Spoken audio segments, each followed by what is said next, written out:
Hello, welcome to our devotional times here at Temple Baptist Church. We're going to be in the book of Exodus this morning.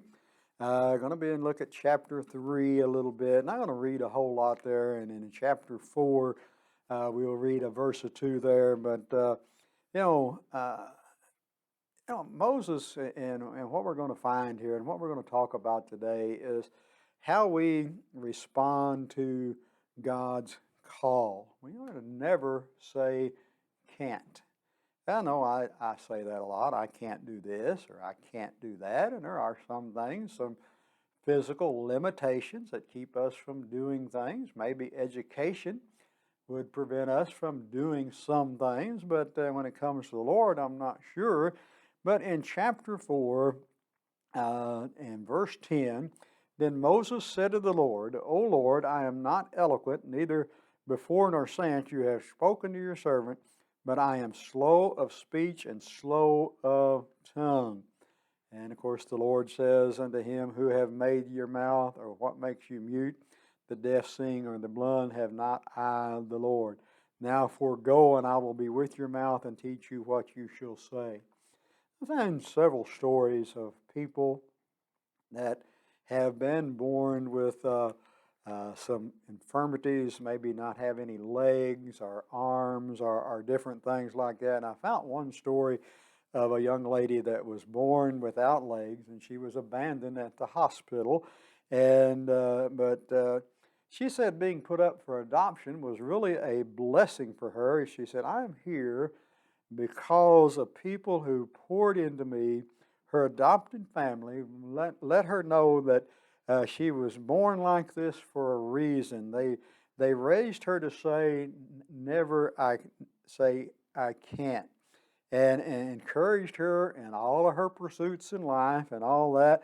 She even became an accomplished acrobat and aerialist, and she met challenges with the attitude that how can I tackle this, and motivated others to do the same thing. And the Bible tells us stories about people that God used who seemed incapable of using for their calling, but God used them anyway, didn't he? And Moses is a classic example, I think, of that.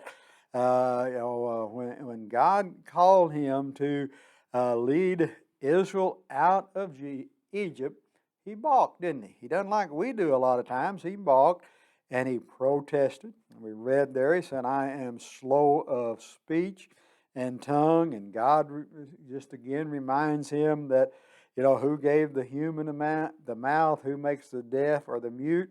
Is it not I, the Lord? Go, and I will help you speak, will teach you what to say.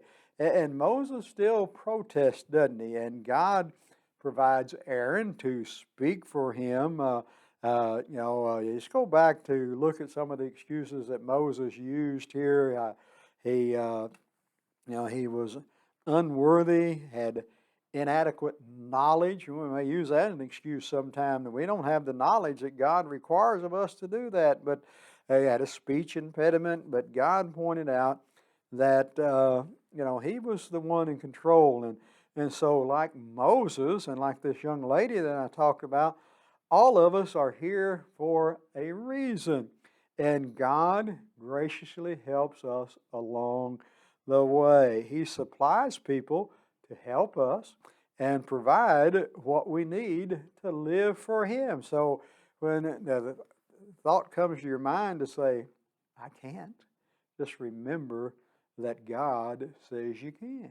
He equips us for what He calls us for. So may that be an encouragement to you today, and be like this lady I talked about. Just, have the perseverance to stay in there and be like Moses. Even though you offer an excuse, look at God's answer to the excuse. And our prayer is that you'll never say can't when it comes to God.